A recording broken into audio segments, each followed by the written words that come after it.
Hello, fake sinners, and welcome to this week's meeting of the Sad Kids Record Society. I'm your host, Lily, and I'm listening to Salt in the Sea by the Lumineers.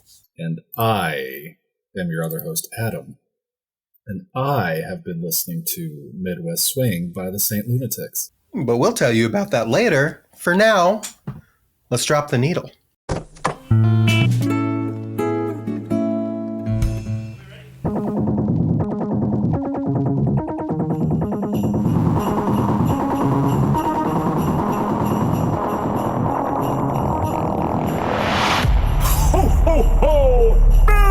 Christmas!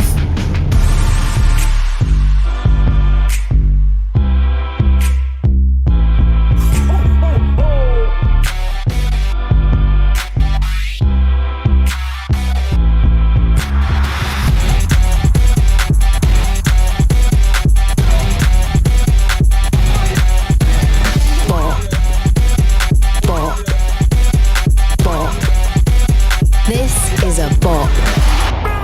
Christmas!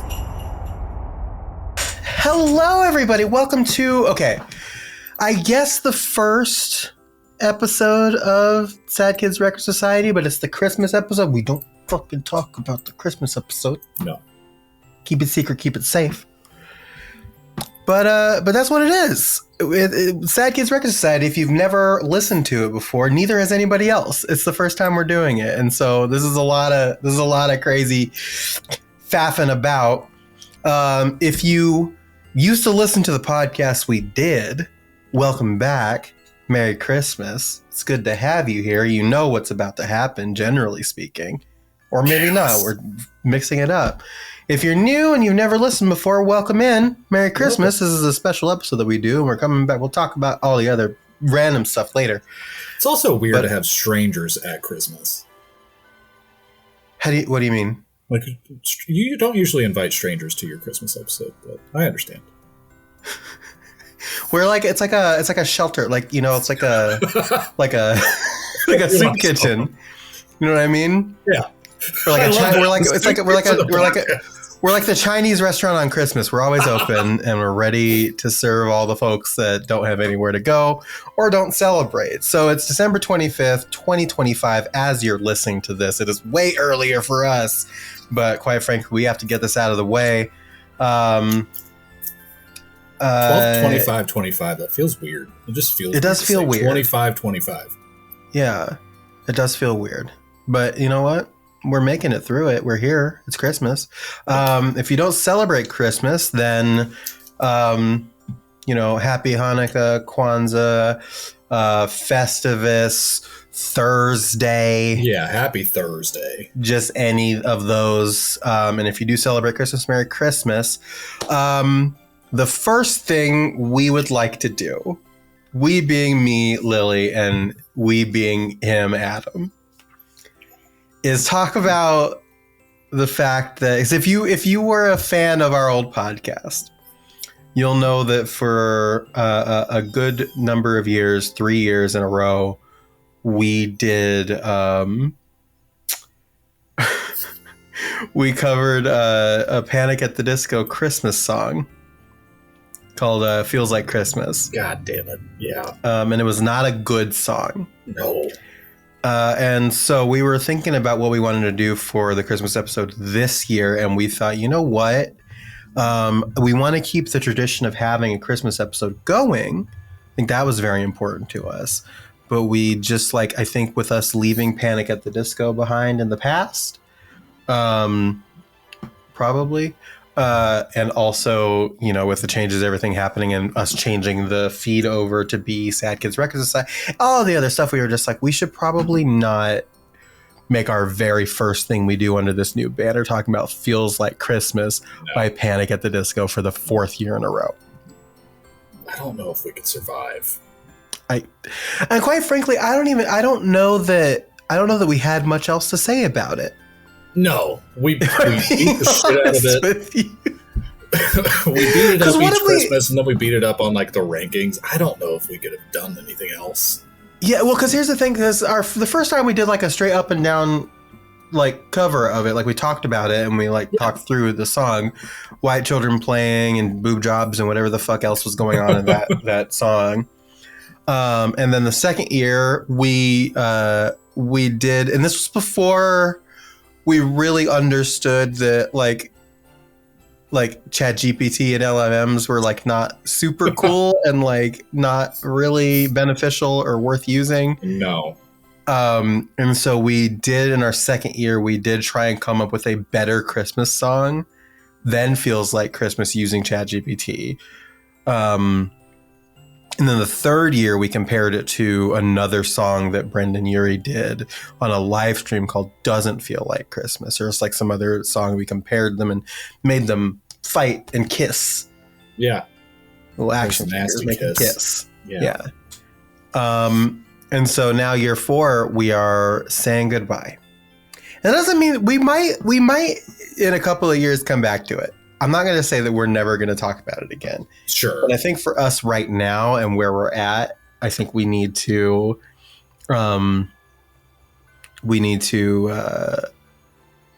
really just leave it behind. And so, yes, if you're a new listener to Sad Kids Record Society, this is the first time you're listening to us, there is lore. And we promise that it's not going to be, we're going to make it as unalienating as possible. Yes. Please don't Reddit us. There is lore, but please do not Reddit us. Yeah, please don't. Do not post this shit anywhere. Things that we don't want happening on this podcast. Redditing, please. Twittering, please no. Shipping, absolutely not. No. Never. But how you doing? No, you wish. You wish. Before we talk about what we are going to talk about on this here Christmas episode, Adam, can I tell you that we were making fun of this before we started recording, but for those watching the video, because this is a video episode, the hood up over the headphones, it does look like you have like Rasta. A little bit. Dreads a little bit because of the quality of your camera kind of blending stuff together. Yeah. Are you cold? Like why is your hood up? I just generally, if I have a hoodie on, it's almost always going to be I'm the guy that makes people feel uncomfortable when I'm the only person that walks into the store with my hood up. And they're gotcha. Like, is he going to do something bad? Yeah. You look like the type. Yeah. I mean, I do, which is bad because the soul does not entrap that as well. It's like my resting bitch face does not do well. He's really on one here.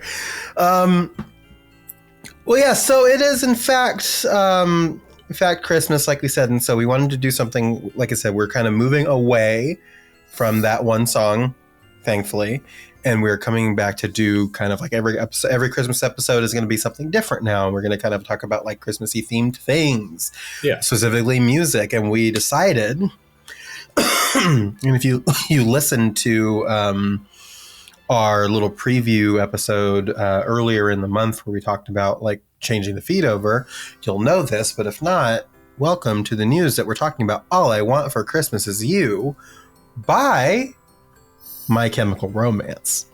This song actually fucking rips. It fucks hard. Yeah. Oh my.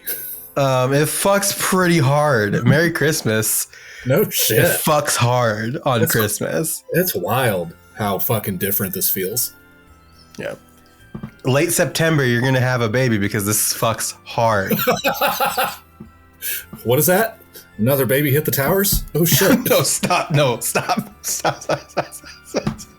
That reminds me, I have a video that I need to send you. Oh, hell yeah. When you say something like that and then the other person says, oh, that reminds me, probably not a good thing. We're great. But that's just kind of how everything kind of has to be. Yeah.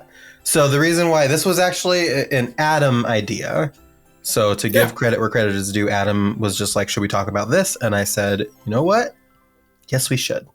And that was kind of the impetus. Sometimes my bad ideas are good ideas, like even us starting this fucking podcast. Yeah. Yeah, because we're here because Adam had a dumb idea 3.5 years ago. And that's the consequence. I have to suffer those consequences now. But yeah, so we're going to talk about that, and the reason why, it was a really good suggestion. Literally, the impetus was just like, hey, should we talk about this? Because I was like, what should our subject be? What should we talk about? And he sent this, and I was like, oh, are we leaving Feels Like Christmas behind? And that was literally all I needed to see to be like, nope, let's do it. Yeah. But it's also thematically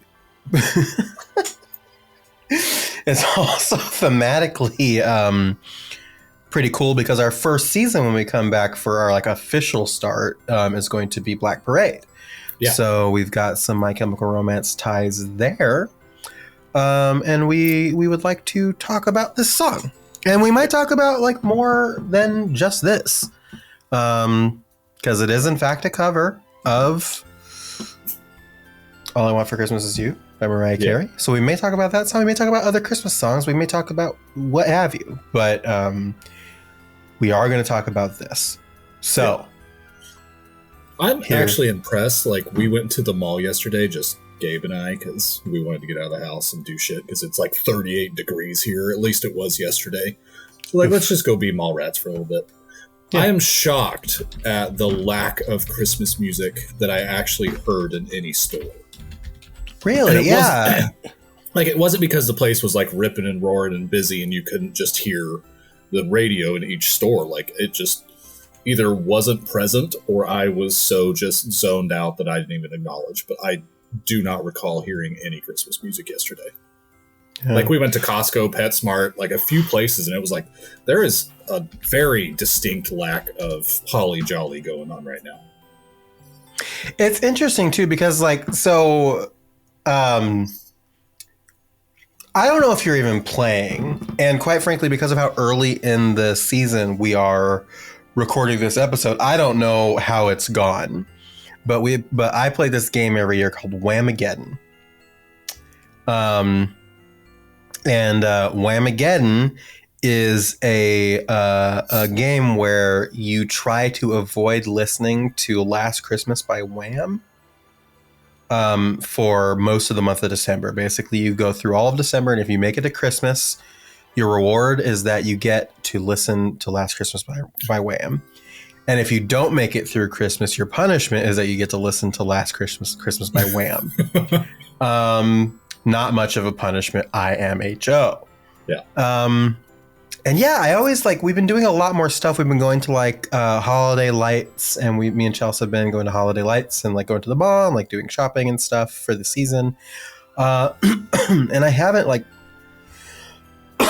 golly, I got some stuff stuck in my throat.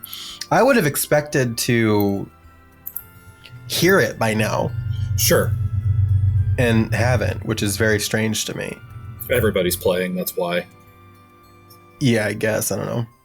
Globally, the decision has been made to just save it until Christmas. So, yeah, I don't know. What right now, the lady members of your family are in Hawaii. Yeah, they get back tomorrow. Yeah. It looks like they've had a hell of a fun time.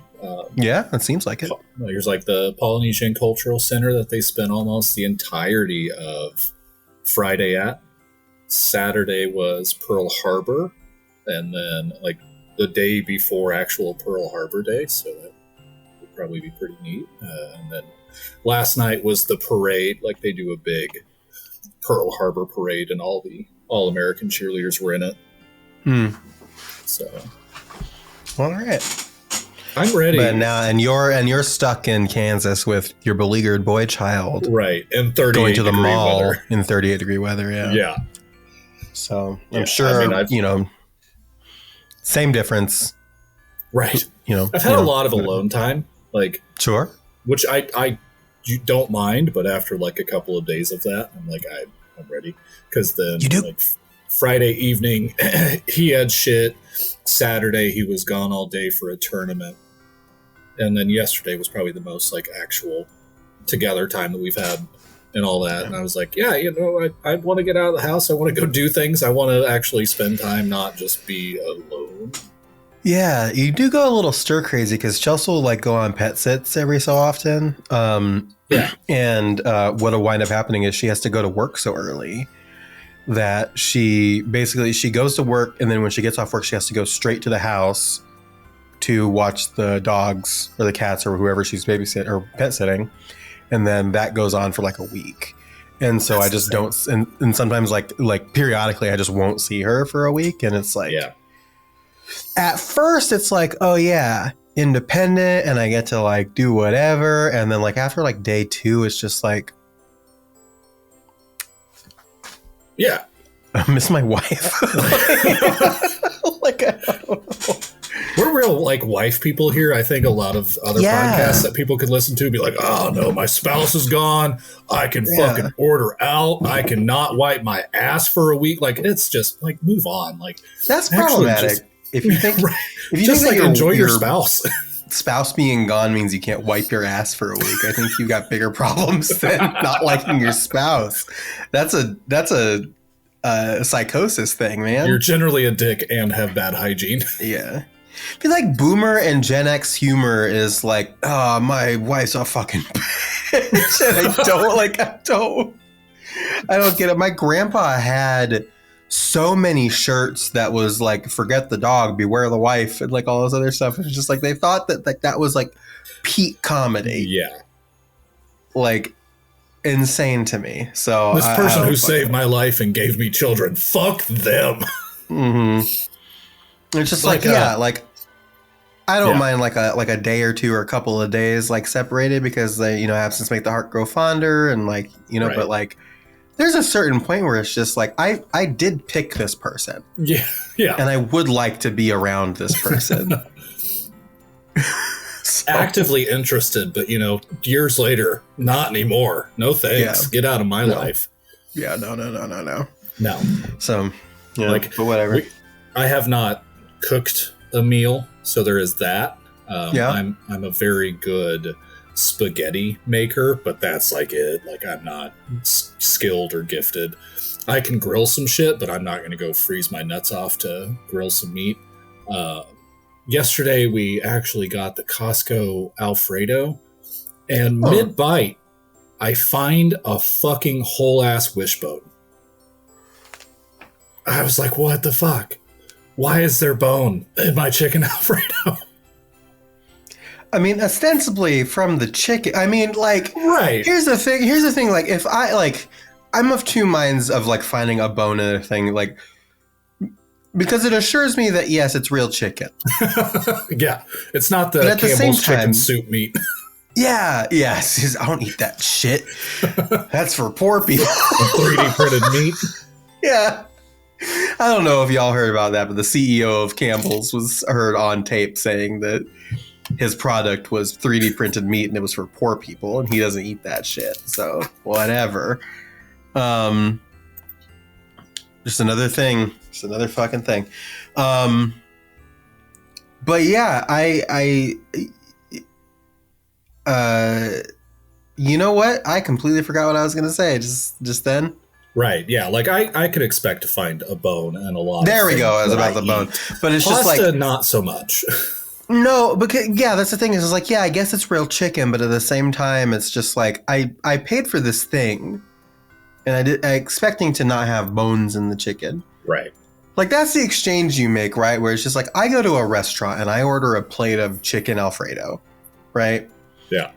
And they tell me, okay, here's the exchanges are like, okay, you make this, I give you money, you give me edible thing. Yeah. And so I'm trusting you that the chicken that you give me is real chicken. Right. That's just like the trust level you have to put into the exchange. And it's just like, and here's the thing, you know what never has fucking bones? A chicken nugget. That's true. And maybe we should be eating more fake shit. I don't know, but absolutely. A chicken nugget has never fucked me before. So no, I mean no. I've never been boned by a chicken nugget. Okay. Oh my god. We didn't get to talk to each other in an episode post Thanksgiving. No, yeah, it's kind of weird, right? This whole like level of silence between the podcast and all that is strange. This hiatus is weird. So yeah, like it was. We do talk. We are friends. Yeah, no, absolutely not. But just like in a discussion like this. Yeah, no. Because of course it's not a real conversation unless we talk about it on air. Absolutely not. No, it's everything else is fake. Yeah. Mine was quiet. I mean, we just went to the Arc City family as we do. Aurora had work, so that was kind of weird, like not having one of ours. Of course, we stayed too late, and too late for us is like, it's 5 o'clock. It's getting dark. We gotta leave. We gotta go. So there is that. We gotta go. I don't know. Like oddly enough, my arm felt sore. They like to play just catch with a football, and after like 90 minutes of that straight, fucking my arm was like the next day just like, what did you do to me? Yeah, I bet. Noodle man. Yeah, right. How was yours?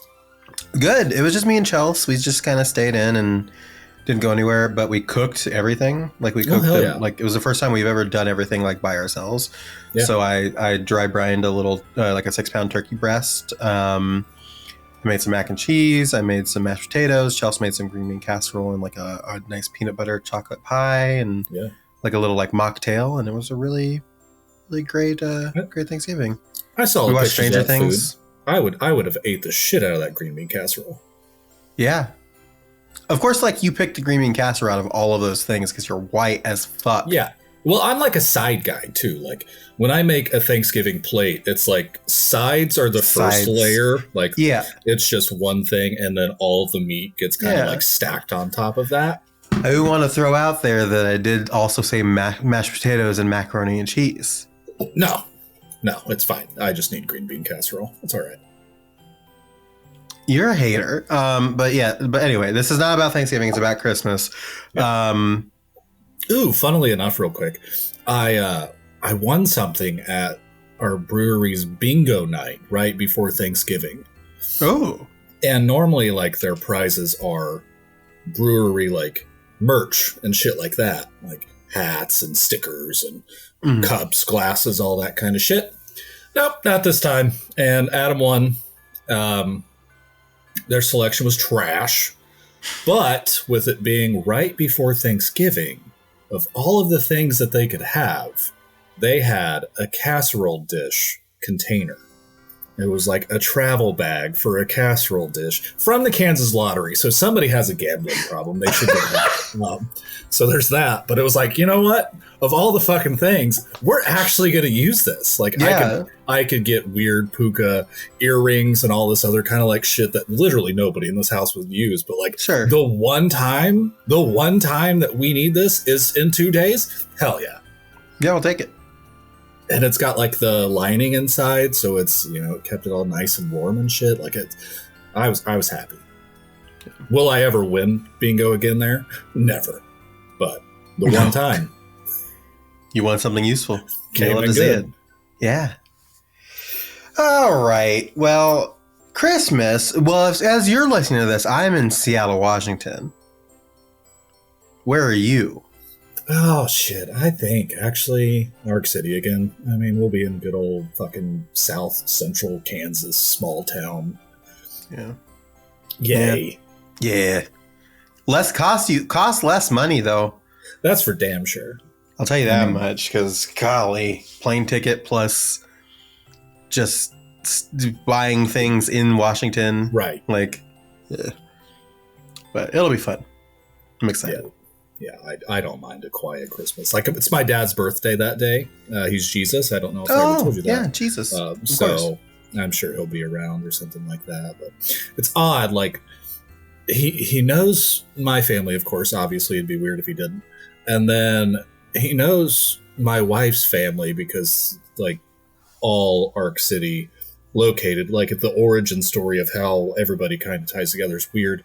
So he knows them, but we're never like, you can go, and he's never like, could I go? It's like we could all go do Christmas together, but he's like me, where he's just kind of like gets intolerant of people after a period. Incredibly empathetic, but in like unimaginably sarcastic, and the level of asshole that I am probably just like times 2, because that's where I came from. So it's kind of funny after a while. I don't think he could maintain that facade for that long. Fair enough. It'll be fun though. I just like I don't know. I've got like family things over here, so it'll be nice to be with family that actually isn't like unfortunate. So. Yeah. Does your stepmom have a Facebook? I'm sure she does. Okay. I don't give a fuck. I only wondered because the only name on there that I recognized was, of course, your last name, and they had like less than 50 friends, and the face that I saw was like, yeah, this looks like the person that she's described a few times. Like, I could get the vibes from just this profile picture. Probably. Yeah. Probably. I don't care about it. Anyway, we've been talking about us for long enough. After this, we'll talk about music. Yeah. How about that? We are back. If we were popular enough, that would be where we would put a sponsor. But we don't have any of those, so we just did that for kicks, I guess. Yeah. We're talking about "All I Want for Christmas Is You," which is a cover by My Chemical Romance, as we talked, which is originally a Mariah Carey song. Yeah. It's so weird to think that that's like the version, like that's the origin, that alone is not a cover of another song. It does feel like it should be a cover of something, yeah? Mm-hmm. That's actually really interesting to think about. I've never really thought about that, but it does feel like it is like there needs to be more layers. Yeah. Because you figure every Christmas song has been covered, like, by everybody. If you have a band or a guitar or a drum, you have likely covered a fucking Christmas song. Or you have Christmas albums, like shit. Yeah. I mean, in the 50s and 60s, like, everybody just had a Christmas thing. Yeah. But no, like, I guess they all have to come from somewhere, and this being, I would say, probably one of the most popular modern Christmas songs, I would say, ever. Yeah. Aside from the one that you mentioned earlier by Wham. Right. But this is Mariah Carey originated that one, and My Chemical Romance covered it in 2009. So fuck, that's the year I graduated. Fuck yeah, dude. Fuck yeah. That was mine was the next year. Yeah. 2010, baby. But before we talk about the song, let's talk about the thing.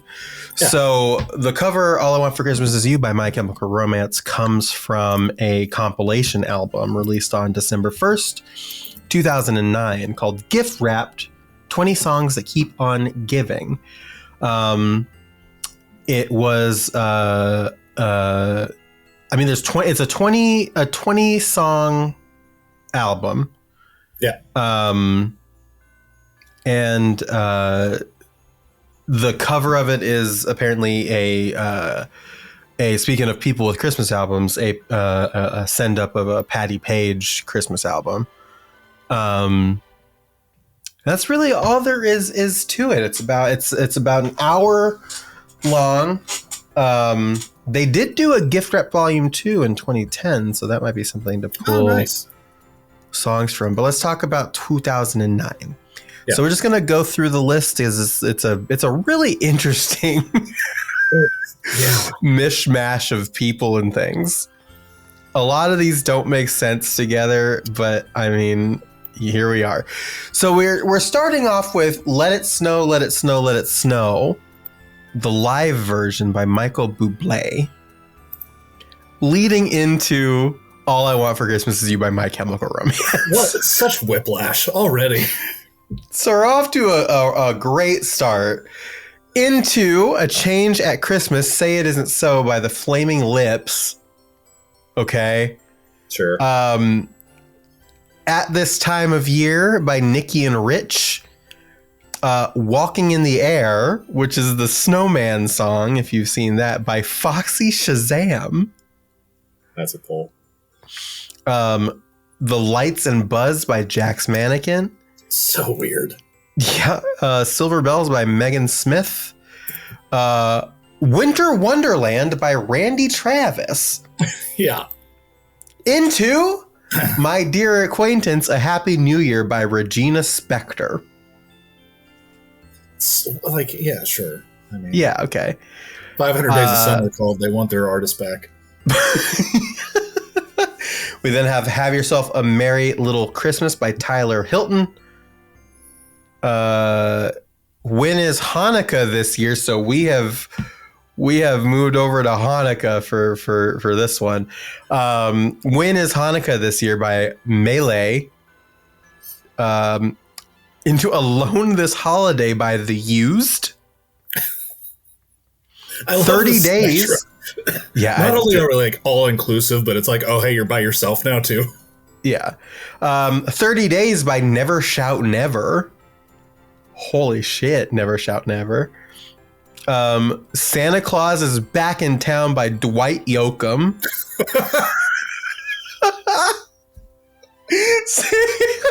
I might have to listen to this. This all sounds fucking scary. I think I might have to, because there's like a couple more in here that are just like, oh, okay. Santa's Lost Mojo by Jeremy Lister. Merry Christmas, Here's to Many More by Reliant K. Fuck that. Who I Am hates who I've been, that's for sure. Yeah. Another cover of All I Want for Christmas Is You by Whitney Duncan. So they had to do one for the emos and they had to do one for the country folk. Yeah. How do you think this goes? They're like, no, we've already had this once. No, I need this. This is the only one I know. Yeah. You're a Mean One, Mr. Grinch by the Brian Setzer Orchestra. Silent Night by Blake Shelton. Oh, jeez. And featuring Sheryl Crow. Featuring Sheryl Crow. And rounding it all off, 20th song, Deck the Halls by R.E.M. God, what the fuck? Thank you very much. So you got Michael Stipe singing Deck the Halls, hanging out in there. So yeah, we got that's a lot. That's me in the corner. That's me underneath the mistletoe. Decorating for Christmas. God damn. Good. But yeah, so it's a very eclectic Christmas album. We'll say that for sure. But we're here to talk about the first cover of All I Want for Christmas Is You by My Chemical Romance, and let's just kind of get into it and talk about like the vibe here. Because the way that it starts out is you've got the very like calm piano, and then Gerard Way comes in doing it at his Gerardiest wayest. And he's like doing his thing. Yeah. And like doing his like stuff and like moving up and down the bars. And then it gets to the end of like that first little bit of the chorus, and it's just quiet. It like everything is silent. Yeah. And if you've never listened to us on a podcast before, you have to understand that I'm a big fan of quiet into loud. Yeah. And then it just kind of like goes insane. You get the drums, you get like the cymbal count in, and then you get fucking band. Yeah. It's wild how long it remains explosive and how quick it just gets there. Like this just fucking grabs you and it's like, it's Christmas, bitch, let's go. Everything's wrapped, we're leaving, you're coming. Yeah, it's just like it just hits you hard. And it's one of those things where it's like, here's what I have to say is that like I feel like it could be even more My Chemical-y and romancy. Sure. Because it feels like if I'm ranking like My Chemical Romance intensity on like a scale of like 1 to 10, where 10 is like My Chemical Romance and 1 is like your acidic love or whatever, we're just kind of like pulling it down. That was a really bad joke. It's probably like a 4 or 5 as far as intensity, and it's not a bad, like, again, it fucks. It's not a bad song. It's not a bad cover. It's very cool, but I just feel like it's just like I could have taken more Gerard Way and more My Chemical Romance and still been very happy.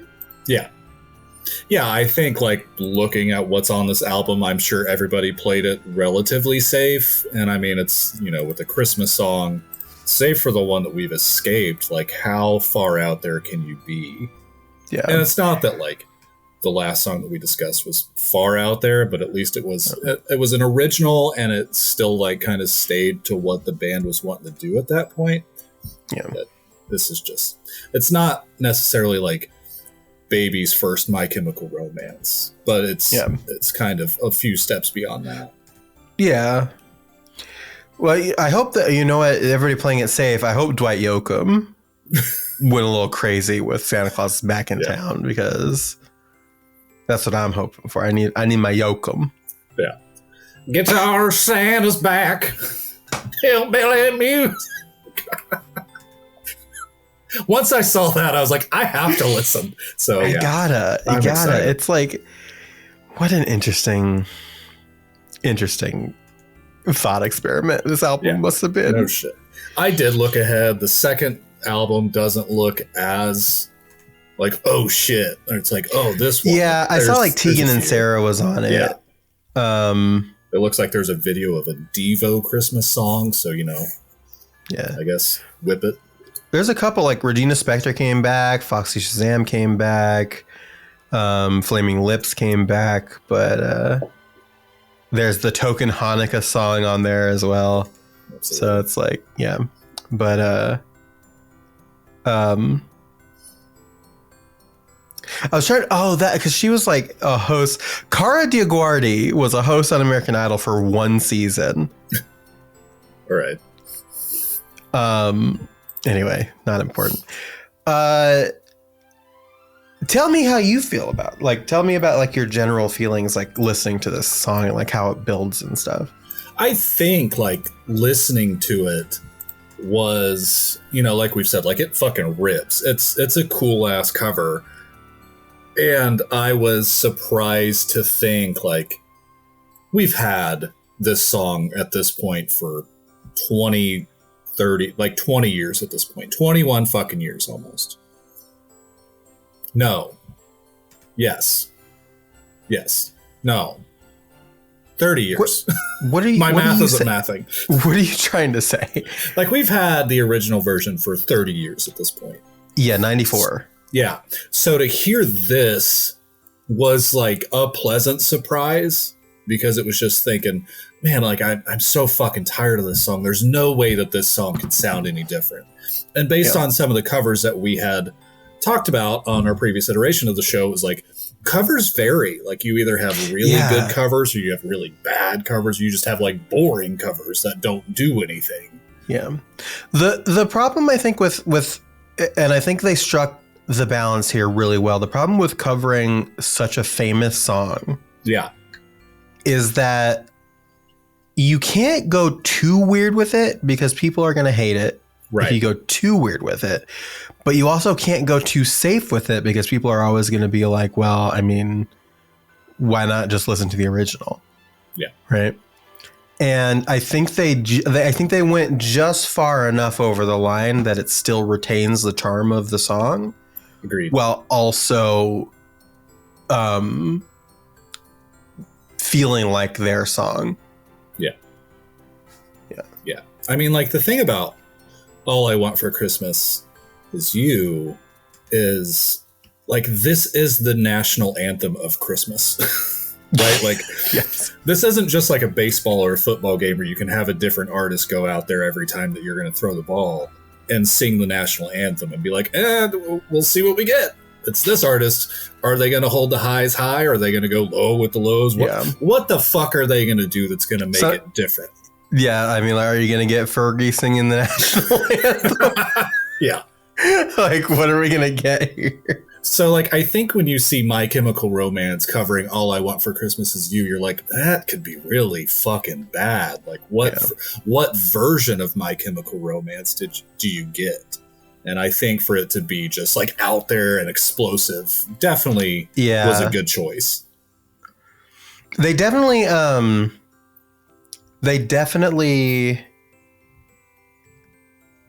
yeah, explosive, I think, is the word that I would use for it, because they definitely like really went for it, I think. Yeah. Like, there's not a whole lot of soft, there's not a whole lot of lingering, there's not a lot of low. Like, when it is, you still get like Gerard Way weighing his way through it. So like it stays true. It's not boring, and I think that's the best compliment that I can give this.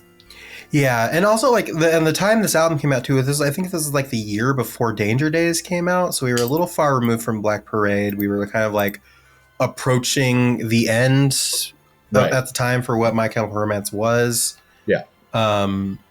So, you know, it was an interesting time in the history of the band, and I'm sure we'll get into that more when we get to our season about it. But I think like they did manage to make like a uniquely My Chemical Romance song here.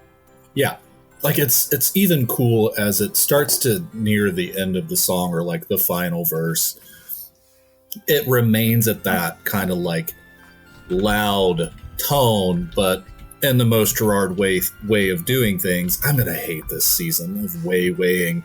Like, in the most Gerard way of singing, he gets like this emotional kind of intonation in his voice as well, where it's like you feel like he's gonna have a breakdown. Yeah. Like it does that, and it's like, oh shit. He almost does, because there's a part like so there's that part like towards the middle of the song, the bridge, where the oh, the lights are shining brightly, that part there. And the way that they do it, it's like it is very much like a My Chemical Romance breakdown, where like the guitars go like the dun dun the dun dun, and it's very much like a emo like MCR breakdown moment for a bridge. Yeah. Like there's the part where he like he's dragging out like the end of a word, kind of sinks down, and then the next one he just punches, and it's satisfying as shit. Like, it's weird to say that a Christmas song has a satisfying moment, but wow. I don't know that I would listen to this like regularly, because again, it's like I got to be in a very like specific vibe for a Christmas song. Oh, but like if this came on the radio and I was just like not paying attention to like the words, and I just heard, and I was like, oh yeah, let's go My Chemical Romance, I wouldn't think about it. No. Like I'd just be like, yeah, fuck yeah. Like I wouldn't think too hard about it, because it sounds like a My Chemical Romance vibe. Yeah. And so it's just like, I don't know. I love that they were able to do that, where it's just like, I think I have issue. I'm a big Christmas music fan. Sure. I get really into I mean, I don't know if you can see on the video, but I've got my little bow, and like, I like it. Got my red that I decided to wear. Adam decided to dress like a fucking cave troll, and me, I was a little festive, so you know, whatever. It's the Gamer's Addy shirt. Yeah. Oh yeah. But for me, it's like I really love Christmas music. And I also love Christmas music that like follows the tenets of Christmas music, where it's just like, I can tell this is a Christmas song. Sure. But I also take umbrage with the idea that a Christmas song needs to sound like a Christmas song. Yeah. And I think it's more the spirit than anything. And I think this is one of those ones where it's just like, this is a Christmas song and it sounds like a Christmas song. And I feel good listening to it at Christmas, but it is also like a pretty damn good rock song too. Right. And I really like that. Yeah, this is kind of one of those songs that I think if you were sitting in a restaurant and this was on, just playing in the background, you would probably just peg it for like a My Chemical Romance song. Until you heard the lyrics and you're like, oh, this is a Christmas song. But otherwise, you'd just be like, cool, it's just like rock music that I know, and it's just playing through and all that. So, yeah. I think...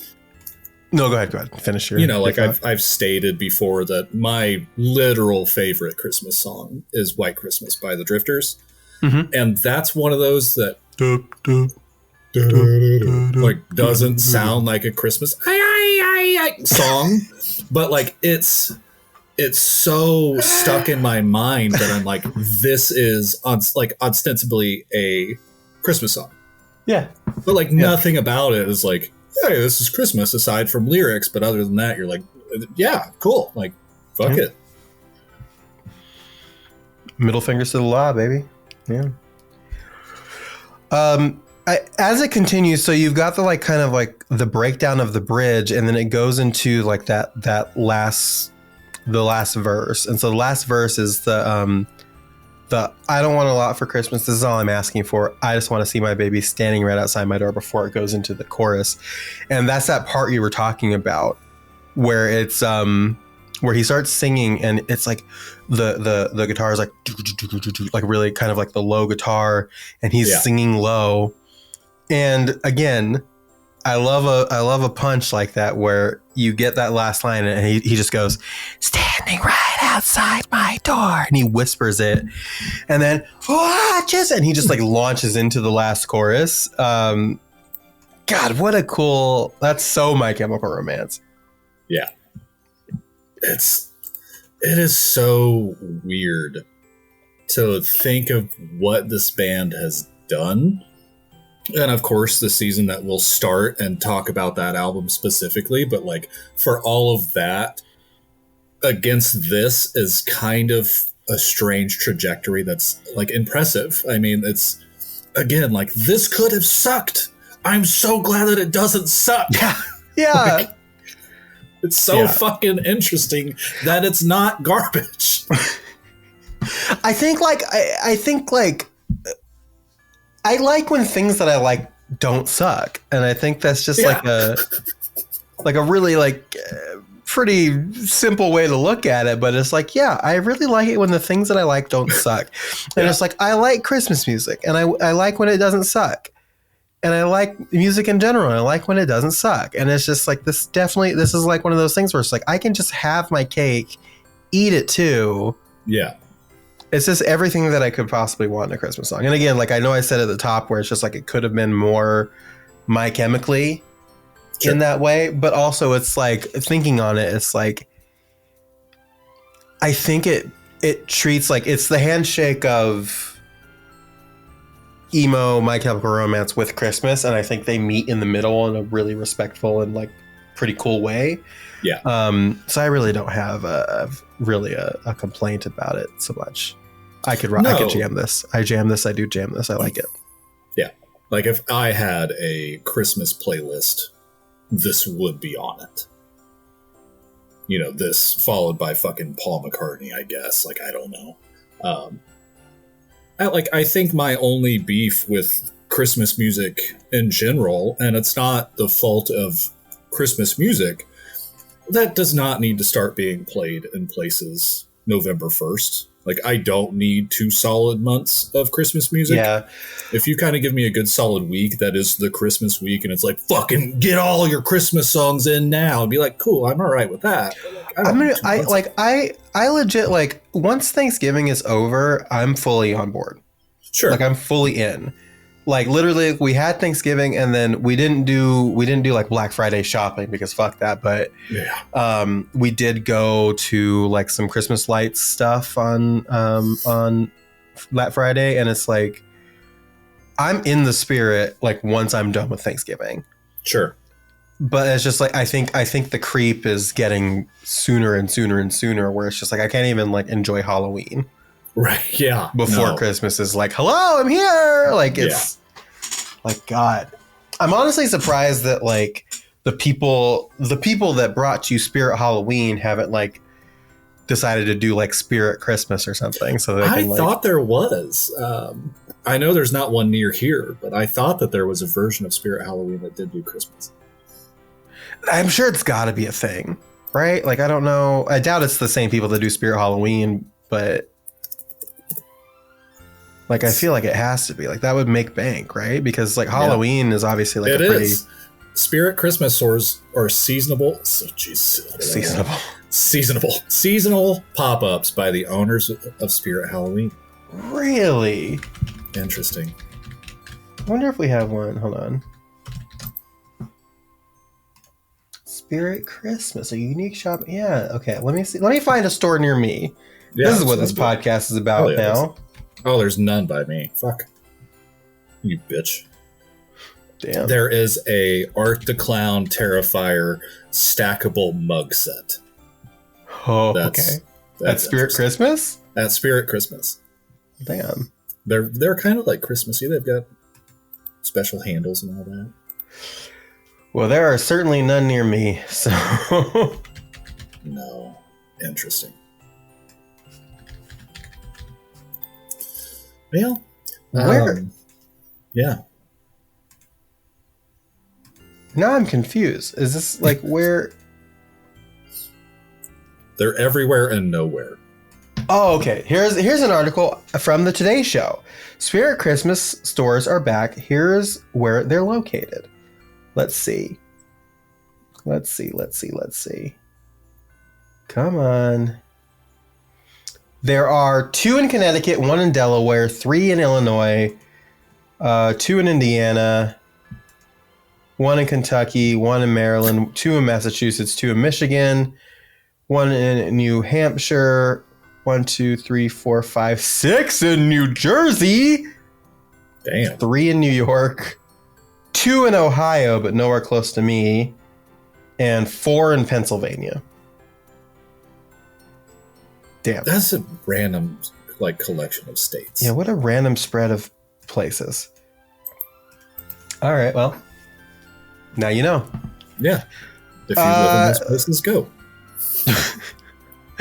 To put a little pin in it, Adam, I guess like we never do rankings or like ratings. Sure. Yeah. Or like a tangible score of things, but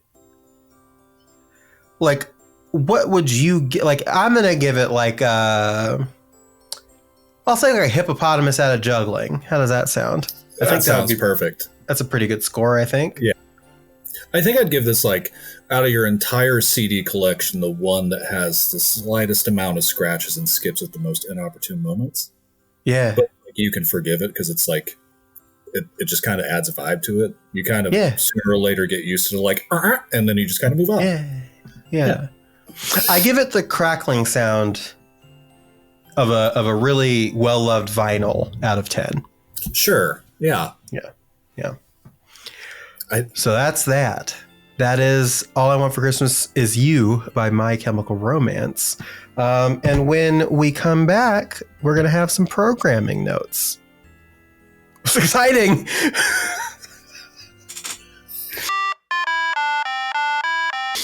Welcome back. Hello. I've got a good coupon code for HelloFresh for you now. Actually, very fun. Like we will periodically get, "Hey, we miss you" letters from HelloFresh. Sure. And I literally just got one yesterday where it's just like, "Oh, this deal is exclusively for former members," and it's just like, "I'm okay. I'm a former for a reason. Thank you." Yeah. I like the idea of HelloFresh. It's just like, I feel like I can just never trust. Like, I think it's one of those things where it's like they do the shopping for you and they do the pre-portioning. And it's just like, when you really think about the shopping and the pre-portioning isn't actually like that difficult. Right. They put bones in the Alfredo. Yeah, it just, as long as there's no bones in the Alfredo, we're doing good. My thing is cleanup. I hate cleanup. Oh, sure. So if they pack like a little plastic person in the HelloFresh and then I could just like pour some water on them and they'll do my dishes and then they'll just fuck off, then I think that's what I need. Hell yeah. So programming notes, again, this is our Christmas episode. We don't talk about the Christmas episode. Our first episode is coming April 7th, 2026. 2026 is what I just said. Okay. Yeah, you know. Yeah, Hey. April 7th, 2026, which is a Tuesday. a Tuesday's fucking our day. Tuesday. Fucking Tuesday, innit? That's our day. We just alienated every British person that might possibly watch this. Sorry. Although the Irish contingent are loving the British slander, though. So I do love the fact that we're a Tuesday-centric podcast, but then the Christmas episode really just comes in and it's like, guess what, motherfucker? We'll see you whenever. Day. I wonder, like, I don't know, when is the next time a Christmas is going to fall on a Tuesday? Look at, like, it would be hilarious if it was just next year. It's not. I did look. Oh. I just don't know when it's going to be in, like, we're going to be dead. Like, it's like, yeah. Ooh, I think, wait, hold on. Is it 2029? 2029. So we'll see you then. I don't know what we're going to do. We've got some time to think about it. But yeah, so Tuesday podcast, April 7th is our first episode. We're covering, like we've been saying, we're covering the Rolling Stones 250 greatest songs of the 21st century so far. I'm still scared of this. I'm still scared of this list. Yeah, again, I've reviewed it in the past before we thought about this as a thing. Adam has not seen it yet. You can look at it. You could also not look at it and be surprised when you listen to it with us. That's also an option. It is an interesting list. So that's going to be our premiere. We're going to talk about that. We're going to talk about a little bit of our music tastes in that episode as well. And it'll be an exciting time. And then following that, we're jumping right into our season 1, which is, as we mentioned, The Black Parade by My Chemical Romance. So we're going to be covering that. Something that we did decide in between the last time you heard the podcast and right now is that we've got a lot of stuff that we want to cover. Yeah. Tons. And just tons of stuff. And so we were mapping out the seasons of the podcast and we realized, we're not going to get to this like iconic album for like 3.5 years, maybe longer. And so we're going to structure it very specifically, but there are going to be some episodes where we do start doubling up again, where we talk about like 2, maybe even 3 songs on an episode. But we have a plan for like what that structure is going to look like so we can give love to the songs that they deserve in those episodes. Then there are going to be the really big ones that like, okay, we need to give this an entire episode and like give it its breathing room. And so like Welcome to the Black Parade is going to be its own episode in case you were worried about that. So stuff like that. And we're going to play with the idea as we go, but we're cutting like months off of time to get to things by doing it this way. And we've definitely shaved off like a year. Yeah, at least a year. Yeah. So, and we've got plenty of stuff to cover. Don't worry. So we're not really ever going to run out of shit to talk about. I doubt. No. Real quick, I think as we kind of like introduce this version here on Christmas, and we've shuddered Adam and Lily at the disco, as you do. Mm-hmm. Real quick, the stats like are wrapped, I guess, if you will. Are we allowed to talk about that? We don't like Spotify. We're gonna ignore where it comes from. Okay. Wrapped as a central idea now, I guess. Discord does it, of all places. Everywhere's kind of doing it now. Yeah, YouTube did it, and it's like, hey, you like video games and music videos? YouTube, like, I fucking do, bitch. YouTube did it once, like 5 years ago, and then never did it again. So I'm really stoked that YouTube did it again because YouTube is like my primary media consumption platform. So, but like the points that I want to get on real quick are like, we had a total audience of almost 3,000 people, which like for a lot of podcasts is just like a general episode that people would listen to. But as we've done this for 3 years, we know that this is a relatively niche, small family, basically. So I think for like that number to be where it is crazy. And we were in the top 10 shows for 225 of those 3,000 and top 5 for 176 and number 1 for 63. So like that's a cool lot of Yeah, that's a lot of people. Like, Yeah, why are you listening? yeah, no, don't ask them that, because then maybe they'll realize, oh, I don't know, and then they'll stop. Yeah. Don't want that to happen. No, it's remain to be incredibly appreciative for everybody that's ever listened. It's incredibly cool. So and hopefully, you know, as the podcast grows, like hopefully if you're listening to this and you've never heard Adam and Lily at the Disco before, hopefully Sad Kids Record Society will be for you. We're really excited to bring the new hotness out to the world, and we're excited to kind of keep going. So April 7th is that first premiere episode. Then we're going to do our season on My Chemical Romance, breaking down all that stuff. And we'll talk about like the schedule for that, and like what's combined and what's not combined when that season starts. We are rounding out of that by taking a week break. And then going into what we're calling our deep cut, which is kind of like a single episode about a topic in music that we just kind of want to talk about. It doesn't have to be about emo music or pop punk music or anything like that. It's just going to kind of be what we want. And so our deep cut number 1 is going to be Kinky Boots, the musical. It was something that we always wanted to talk about on the previous version of the podcast, never got around to. So we're going to do that now. We're going to take another break after that deep cut of a week, which is going to be the normal cadence. And then we're going to get into season 2, which is Brand New Eyes by Paramore. And that's what we've announced so far. So we will announce seasons as they come going forward. But we wanted to kind of get you hyped for the first, 6 months of the podcast, I guess. I don't know what it's going to wind up being. So.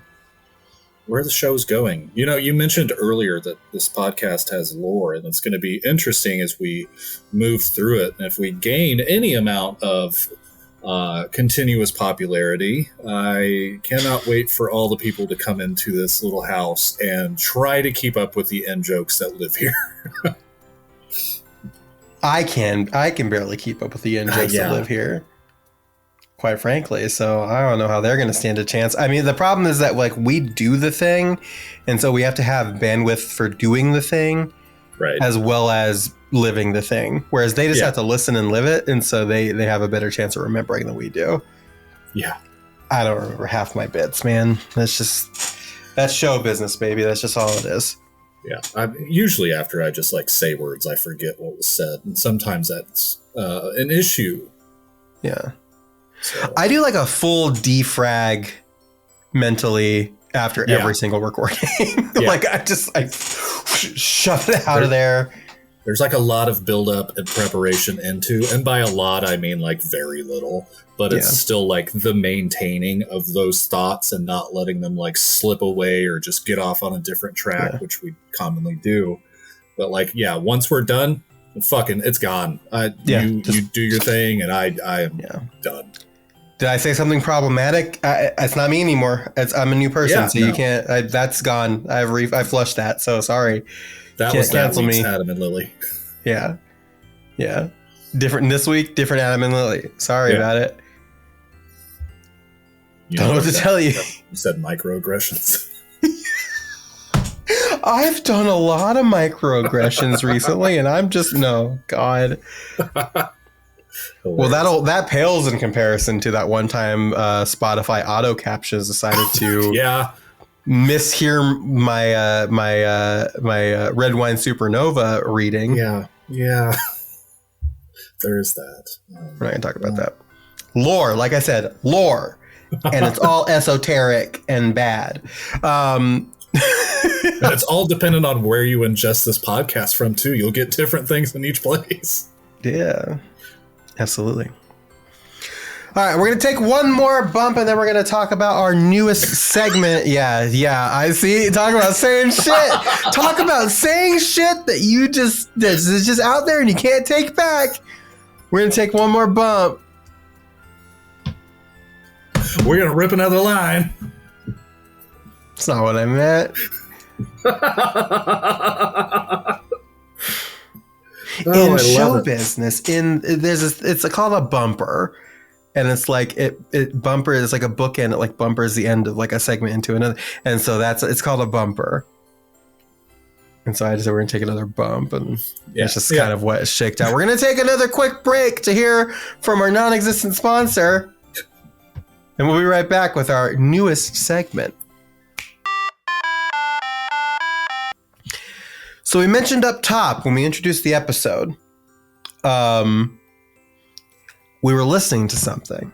Both of us were listening to something, and that's going to kind of be a new vibe for this podcast. So every episode, we're going to take a few minutes at the end to talk about something that we've been listening to,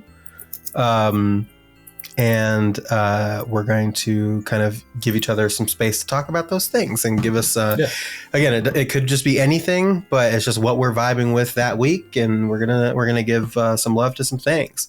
So I introduced the podcast. So Adam, why don't you tell me about what you're listening to this week? Yeah, so as I said, I'm listening to Midwest Swing by the St. Lunatics. This might be Now, if I don't know who/what the St. Lunatics are, why don't you give me a very brief rundown? The St. Lunatics is a lovely little group of rap stars. It's a hip hop group based out of St. Louis, Missouri. So if you've know anything about me, Kansas guy, fuck Missouri, but like this is probably one of the coolest things that has come out of Missouri to me. I just think having a popular rap star that was Nelly or like was popular at one point, this is just like encapsulates 2001 in a lot of ways. Like this is just early 2000s hip hop bullshit. Nelly being the biggest one from this. Murphy Lee is also here. Keywan was one that like ran around with a mask most of the time. I have a picture of me in a St. Lunatic shirt from when they were in Wichita, probably like shortly around 2001, 2002. You didn't even say the best one. Yeah, who's that? City Spud. There is City Spud. Because what a great name. What a great name. City Spud, Ali, Keywan, Slow Down. I mean, this also famously fits into the part of early 2000s hip hop where artists were also very good at saying their names in songs. Like that way you actually knew who it was. So that's always fun as well. But I don't know, like, you know, you and I have talked about this. My grandma just passed away within the last week. And this Dead album, Grandma Club up top. Yeah, right. Yeah, I'm now grandparentless, so that's fun. But like this album, I'm sorry. You're fine. You have to cope with humor sometimes. Absolutely. Yeah. The Free City album had came out, and in like the early 2000s, my family had a lot of family reunions. It was like a annual thing that we did. And there's songs on this album that your grandparents probably should never hear. Yeah. So there's a song on this album called Let Me In. And it is a highly sexual song, does not hide it at all. The lyrics are very on the nose in so many ways. But like, I just remember my grandma being oddly cool with it. Like these songs, it was like you don't necessarily think old people should really be vibing. Old white people necessarily would be key, major key right there. Would be vibing with early 2000s hip hop, but she kind of took to it, and like there was a bit where there was a gift exchange, and it was also my birthday, and like they're just in here, and my grandma is dancing to these songs. And dare I say, does some movements from Let Me In that are like, you probably shouldn't do that. A, your old B family here. C, don't want to even think about this. But like, while that song's good, I think Midwest Swing, like having the word Midwest in the title, it's just like, hey, this kind of gives you a central area of what this is based on. And like through the lyrics of this song being hip hop stars that they are in an obvious, very white state, very white city, is it's such a cool check where it's like, yeah, you kind of actually get that this guy's like, song is fun, but at the same time you're like, yeah, no, you understand that this guy's probably also on the other side like, what the fuck? Like, I don't like, it's so fun. I mean, I've had this song memorized for 24 fucking years at this point, and I don't know if it's one of those that I'll ever expunge from my brain. It's one of those that's a never skip. Like, my wife does not like hip hop songs, but this is a never skip for me, and I will always just let it play through.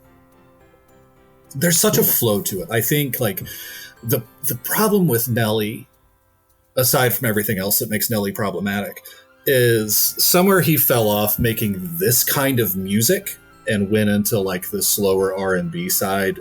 And miles may vary. I'm not a big fan of that version of Nelly, but like Free City and Nellyville together, like at that time, I would have been convinced that guy would have just been like the most famous fucking rapper of that time period. Yeah. Obviously not the case. Didn't turn out to be. He was for a bit. But for a bit, like Nelly was huge for a good while.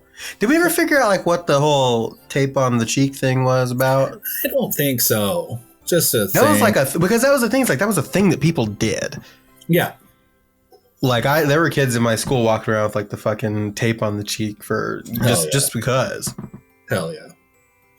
You know, his was like the Band-Aid on the cheek and wife beaters was like his thing.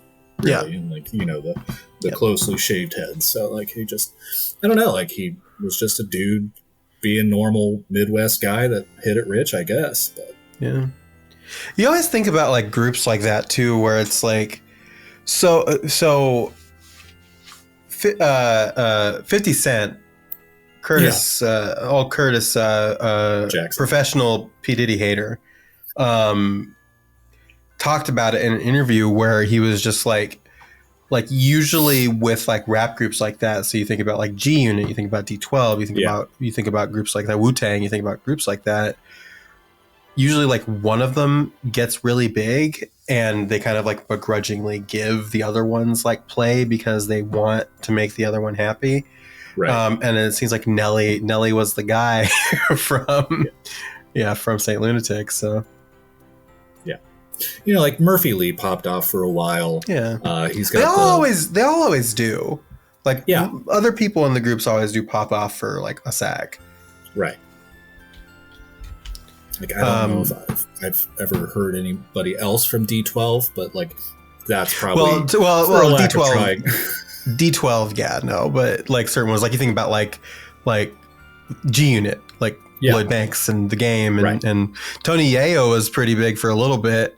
Yeah. Well, fun fact: John Cena, who is retiring from wrestling this year. That taunt he does, that you can't see me, he did an interview where he talked about he got that from Tony Yayo because he used to do that in the video. Interesting. He used to do this in the videos, and so his cousins like dared him to do it. His brothers dared him to do this on TV, and he did.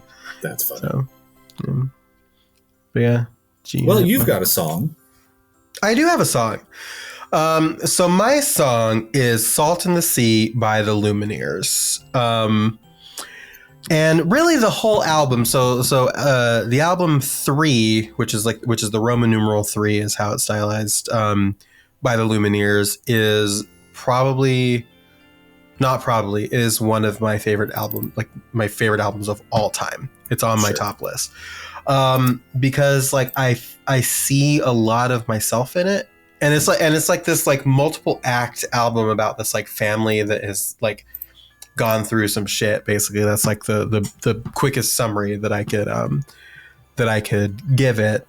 And it's just like, God, I listen to the song. There are still songs that every single time I listen to it, I cry because I think about like my situation. There's a song on this album called "Leader of the Landslide," which is like, I've got like some stuff with my biological mom that like, that song fucking hits me. The first time I ever saw them play that song live was at the Gorge in Washington State, and it's like this really beautiful like amphitheater, and like it looks out into this like canyon with like a river behind it. It's like really beautiful. Like think similar vibes to Red Rock, which is like a famous one, like Red Rock Amphitheater that people know. So it's like it's very similar to that if you don't know what the gorge is. But the first time I ever heard them play Leader of the Landslide live, I was like sobbing. Sure. It was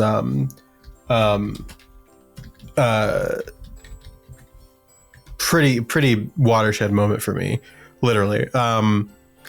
But with Salt in the Sea is the last song on the album, and it's just like this really like haunting, like the guitar and the piano is so like haunting, and it's just like talking about like succumbing to like the darkness that haunts you, and like the war between yourself and like yourself and like being better and like breaking the cycle and stuff. And it's very like haunting. And I listen to this album really regularly, but I find that in the mix of all like the December jolliness of Christmas, like I do find myself also listening to like a lot of like more melancholy stuff. Sure. And I find that this is on like heavy rotation for me in December, most of the time. And it's followed up. So before Salt in the Sea, like the song that comes before it is this like really beautiful, like 50-second song called April. And it's just instrumental. It's just like this like really like building piano that transitions so like smoothly into Salt in the Sea. And it's just like that plus that song is just like this really like 1-2 punch of emotion. And I'm just in like a state right now where like, yeah, it's this album's time to shine. Yeah. And again, I will listen to this album anytime, and I'll listen to songs on this album anytime. Again, this one for me is also a no skipper, the entire thing. But like it really gets a lot of heavy play like right now. Sure. And it's a little bit more folksy. I think something that a lot of people may not know about me is that I'm like a really big fan of like folk music and country music that's not made by shitty people, which surprisingly, if you know where to look, there is a lot of country music that's not made by shitty people. So I can give you some artists if you're ever curious about that. But and so this kind of like falls right into a line of like folk rock, like that kind of more acoustic vibe that I really dig, that I don't talk about a lot. But I think I talked about like I have my Panic at the Disco tattoo right here, but right next to it I have my Head in the Heart tattoo, which is another like folksy band that I really love. So another one of my favorite bands ever. The Lumineers are also I really like the Lumineers, but I wouldn't put them on like my all-timers list. But this album is so important for me. And I just, again, Salt in the Sea is one of my favorite songs off of it. Though I will say, like, I thought about like what could I do, because I do want to get like something to represent this album tattooed on me. But like the problem is that the Roman numeral 3, there's this like hate group called the 3%ers. Oh, that use the Roman numeral 3 as like a symbol, and I don't want that. I don't want that, and that's like the only thing that I can think of. So I thought about for a really long time taking like having an artist like interpret Salt in the Sea as like a tattoo, and like using that as like do something like maybe like my like back shoulder, because I don't have any like back tattoos yet. So I don't know. Well, I think like for me, the Lumineers is a band that I need to give more time to, but there's not been a Lumineers song where I'm like, this is bad. I don't want to hear this right now. Yeah, they're decent. They're a pretty good vibe, just generally speaking. I don't know if you've ever like. I really do recommend you like sit and listen to this one, because if you like that melancholy like acoustic vibe, like I would really consider listening to this one. If you have some time, and if you have some time to like sit and watch, they have a music video for every song on the album on their YouTube channel, and it tells the story of the family kind of going through the years. Right. So I recommend taking that in as like a supplemental way to experience it as well. Yeah, I've got it playing in the background, and the song sounds pretty fucking good. Yeah, it's like that guitar is like the. I love a really, really good like melancholy acoustic guitar. Yeah. And it's just like the way that it starts is just like, it's one of those things where it's like, it's not like heavy, but it feels like it weighs on you. Like the, yeah. And especially if you listen to it in sequence where it's the very last thing you're listening to after listening to this like really like lengthy story about this family. It's just like, you feel every fucking strum of that guitar. Wow. And I love the way, his voice like cracks when he sings, where like he like I really wish I can't I doubt I could ever replicate it the way that he does it. But it's just the way he sings like the salt and the sea, and he like goes up like my voice is like not doing well right now, so it's even worse than it probably could have ever been. But well, it might help that you're not a trained professional as well, so credit where credit is due. Whatever. But yeah, the way that he sings, he being Wesley, who's the lead singer, it's just like the way that his voice, like I love his voice. Yeah. And the way he sings like the songs on this album generally, but on Salt and the Sea specifically, are like peak. So yeah, definitely big recommend this album and this song if you got it. Like the trajectory of the Lumineers is also interesting. I think to like get fame from Ho Hey and then proceed to make music that is not that at all is pretty good. I love that we also had two very, very contrasting songs here. Oh, I think that's going to be a running theme for this segment going forward. Absolutely. I will say, like we've planned out several seasons in advance, so we know what we're going to be talking about. And again, that could change. Like we also like are open to the idea of like suggestions for stuff, and so like programming could change like in the background. But we've planned out like a pretty lengthy list of seasons. Some of those deep cuts we're going to get into, y'all, are just like, So please look forward to that. But I anticipate that this segment is going to be a time for contrast. Yeah, for sure. It's going to be fun trying to not step on the toes of future seasons or deep cuts as well. Yeah. And I think this is also going to be, at times, I could have came in here, sat down and said, hey, I've been listening to the Clear Obscure Expedition 33 soundtrack because the Game Awards for us are 3 days from now. But aside from that and like removing all video game talk, like that soundtrack itself is just beautiful, incredible. Amazing. Yeah. Like you've got Monoko's theme on there. And I mean, we've talked about the soundtrack. We've talked about the game on previous iteration of the podcast, but like it cannot... Of all the songs, Monoko's theme is the one that you pick. Wow. Yeah. Lovely feet. It's just, fuck. It's so good. Like, well, but like, you realize that he's obsessed with feet because he's a dog, yeah? Yeah. It's wild. There's like a whole thing there, but that means nothing to anybody if you don't know what Clair Obscur is. But yeah. Anyway. But like, if we don't have cold opens, we'll have this at the end of like a cold outro. And I think this is probably going to be a spot where I highlight some of those things as well, just because music is fucking wild. Like we've talked, I don't listen to a lot of new music, but like the things that I love. And when it comes to like video game soundtracks, I can highlight those all fucking day. Oh, all day. And like Cass's theme for Breath of the Wild, like that's something that could be like talked about for hours, probably. I mean, there's several versions of that theme depending on where you are. So I'm excited to see what we get into here. Yeah, it's gonna be interesting.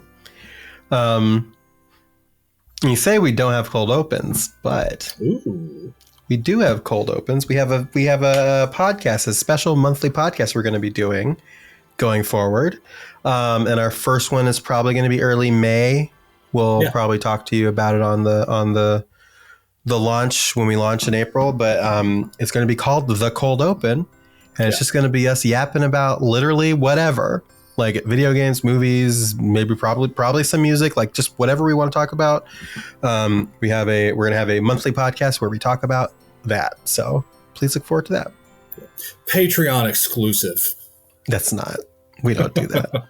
We don't do that. We don't do that here. No. Maybe one day, but for now, no, we don't do that. Sure. Keep your $1. Ambitions. Yeah.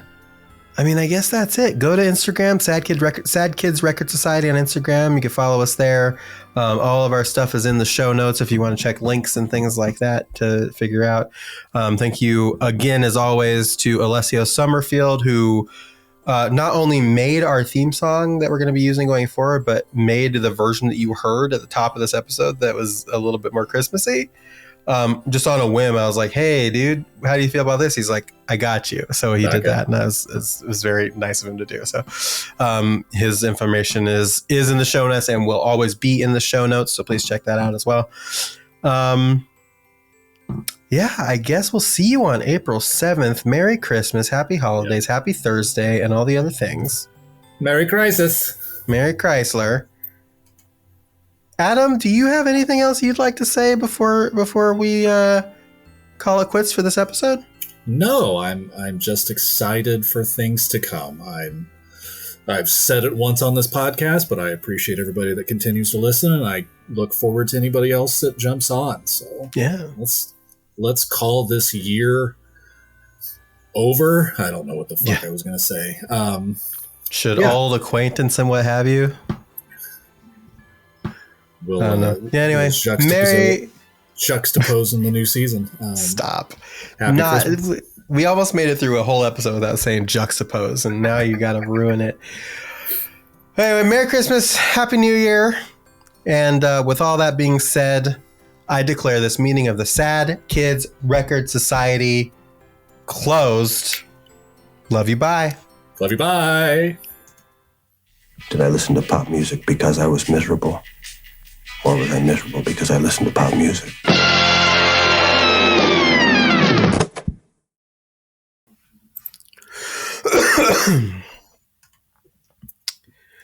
Hello, fake sinners, and welcome to... Fuck, I gotta do that again. I gotta take it again. Fuck! We're doing it live. We're doing it live. This is the first time we've ever done this. God damn it. Hello, fake sinners, and welcome to this week's meeting of the Sad Kids Record Society. I am your host, Lily, and I'm listening to Salt and the Sea by the Lumineers. Very good. I am your other host, Adam, and I have been listening to Midwest Swing. Oh, no. This part is the part that can't have variation. So when you go, oh yes, very good. That's not it. That's not it. That's not it. Just read the script, buddy. You're taking it back. And I am your other No. I'll start over. Oh, Let's start over.